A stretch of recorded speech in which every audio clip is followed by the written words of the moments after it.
Recently, polls have told Americans that about half of all of us think that the Iraq War was a mistake.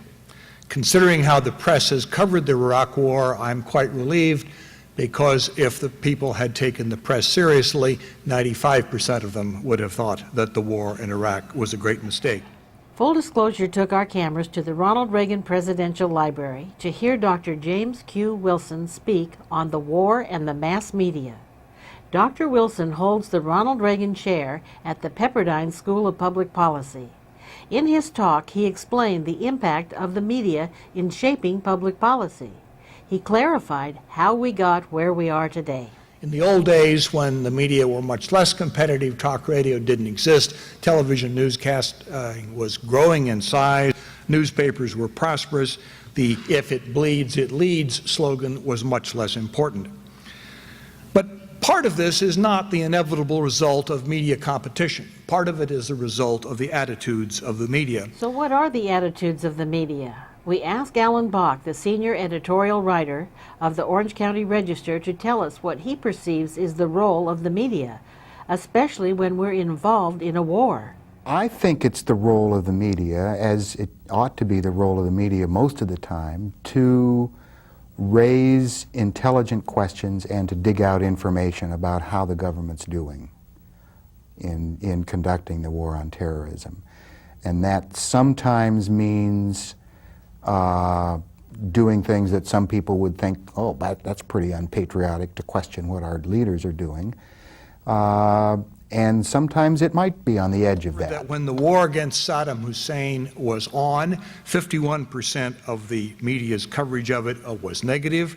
6 months after the active war ended, 77% of the media coverage was negative. In the year 2004, 89% of it was negative, and by April of 2006, 94% of the television news coverage of the war in Iraq was negative. This decline in media support for an important public venture was more rapid in Iraq than it had been before in either Vietnam or Korea. Where does this negative attitude originate? Full disclosure interviewed former CBS war correspondent Murray Fromson, who's now a professor at the prestigious USC Annenberg School of Communications. He was openly pessimistic in his appraisal of the American involvement in Iraq. It isn't going to happen. You're not going to bring democracy to Iraq, and not at least in our lifetime. Yes, maybe a constitution has been voted on by this parliament in Baghdad. It's not the Constitution that counts. That's a piece of paper. It's the execution of it, the protection of it. How do we know who's going to enforce the Constitution, the rights of women, the right to vote, the right of a free press, the kinds of things we value in this country? I don't think that's going to happen very soon. And even though Alan Bach wasn't so decidedly negative, he stressed that the role of the media is adversarial to the efforts of government. And I think they provide that the news media should provide a check on government, which tends to get, you know, sort of sometimes complacent. Sometimes it can bring the government around to focusing on the real problem rather than on things that aren't actually going to help. I don't think that's going to happen very soon, and certainly not in our lifetime. And no matter how many troops you send to Iraq, that's not going to help either. Why has the media become so anti-America? Dr. Wilson identifies there was a major change after World War II, where the media was extremely supportive of the war effort. According to Dr. Wilson, the transformation occurred in Vietnam.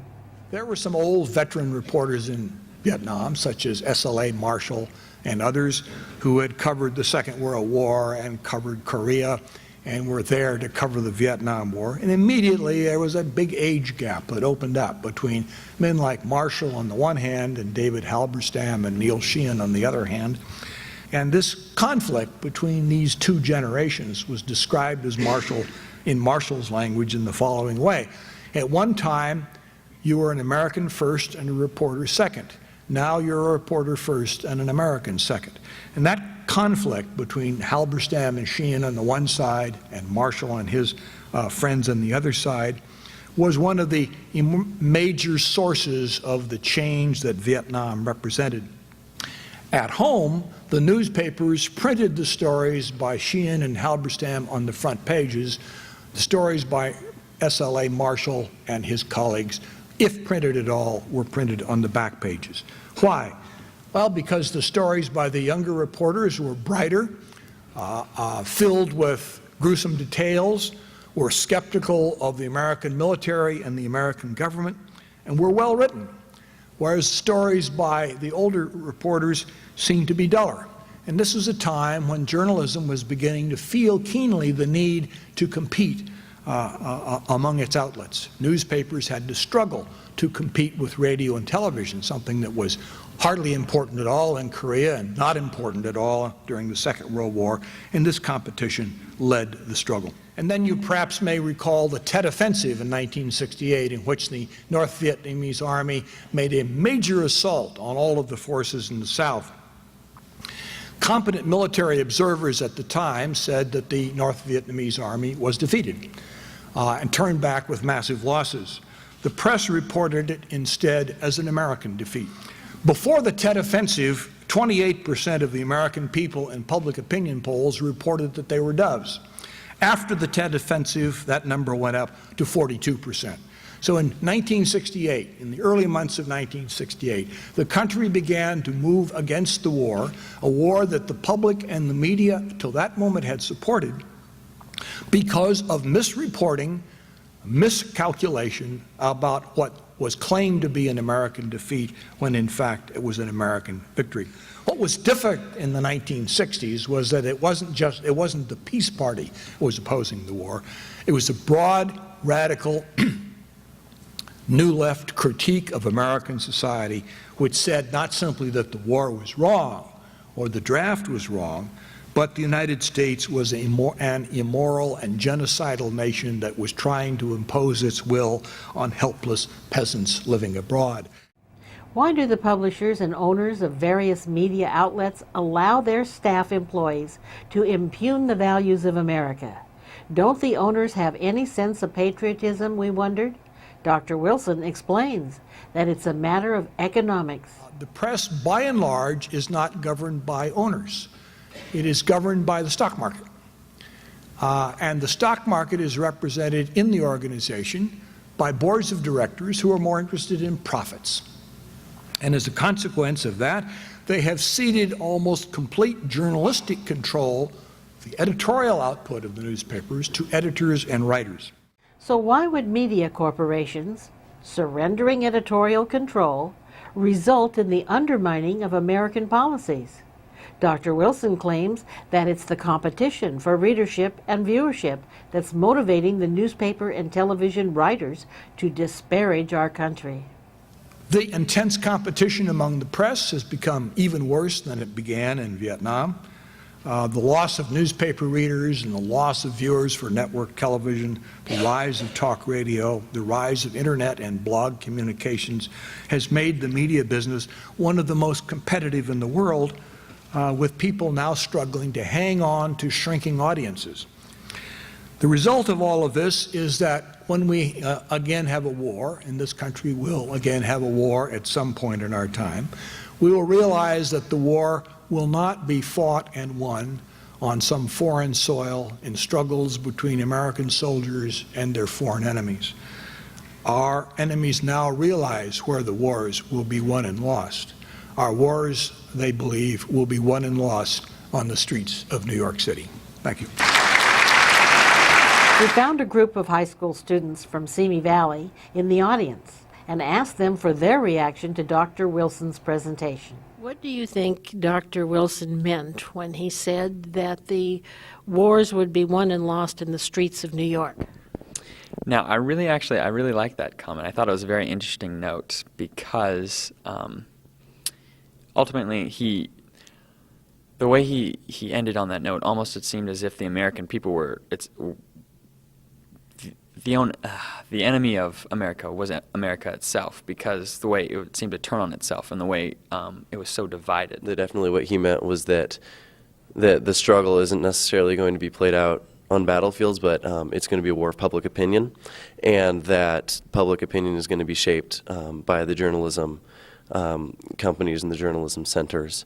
And, you know, New York's kind of the hub of that with the New York Times and you know, the New Yorker, et cetera, et cetera. But I feel that the shaping of both public policy and public opinion is going to be shaped by the journalism companies. I think the media, up until probably the 3 months after the attack on 9/11, started to become a negative in this particular sense, and that today the media coverage on the war in Iraq and terrorism is extremely negative and anti-America and anti our troops being there and anti-democracy. And I am deeply concerned because, you know, based on how the media is and what Mr. Wilson talked about, how it's just so slanted now and how everything is negative, negative, negative, that's all we ever see. And you don't get to see any of the good that's accomplished. And it kind of just breaks my heart to see it. So there's an individual responsibility to find out what's going on. Yes, it is an individual responsibility. If you want to be well versed in what goes on, you should make it a point in your life to figure it out. There are information sources with the internet coming out. There's ways to find out what there is truth out there. It really made me think about how much power the media has these days and how the media has slowly declined to what we have today and how they can manipulate the American people. And I think that was one of his major points, was that the media does have a lot of power over the United States, the people of the United States, and that they have changed sentiment about the wars in the past. So these high school students point out the threat the power of the media poses to future efforts to win wars, when our enemies can use our own media to defeat us. Is there anything that individuals can do to protect themselves? Can we, especially as individuals, do anything that can make a difference? These students are remarkably positive in their outlook. Yes, I think we can. We've been learning about this in our history class, but I think we can because it is a democracy, and the government was made by people that meant it for people like me or average people to change the government through grassroots movements and through even the media. Maybe you can become a reporter and change the outlook if you want to. Also, there's ways I could run for Congress. Someone could run. It's all about how much you're willing to devote yourself to what you believe. We want to know what you, the viewers, think. Please respond to our survey. Do you think that the media has too much power in shaping public opinion and thus public policy? Do you think the American media is mostly anti-America? Do you think ordinary people can change the media by changing channels? Please respond to our survey and leave your comments below. Thank you. As you can see, Full Disclosure is not in the business of distorting the news. We're not in the business of trying to convince our viewers, only to inform them. We're a nonprofit educational organization. We provide the platform and the vehicle where you can hear the various perspectives. It's up to you, the viewers, to determine what is right and what is wrong. If you want Full Disclosure to continue to shine the light of truth on important issues that the mainstream media just won't do, then we need your support. There are so many important issues facing our communities, our state, and our nation, and your tax-deductible contribution can help us get the word out to continue informing the public. You are invited to join the Friends of Full Disclosure. Your support will help assure that we can reach more and more people and improve the production quality of our programs. All you have to do is send us the much-needed support using PayPal. Just click on the link below and join at whatever level you can afford. Our goal is government accountability. When the people are informed on the issues, then the people in government must do what is right, because they know we're watching. Together we can make a difference, but we need your support to continue bringing you the news behind the news. Please contribute what you can. Thank you.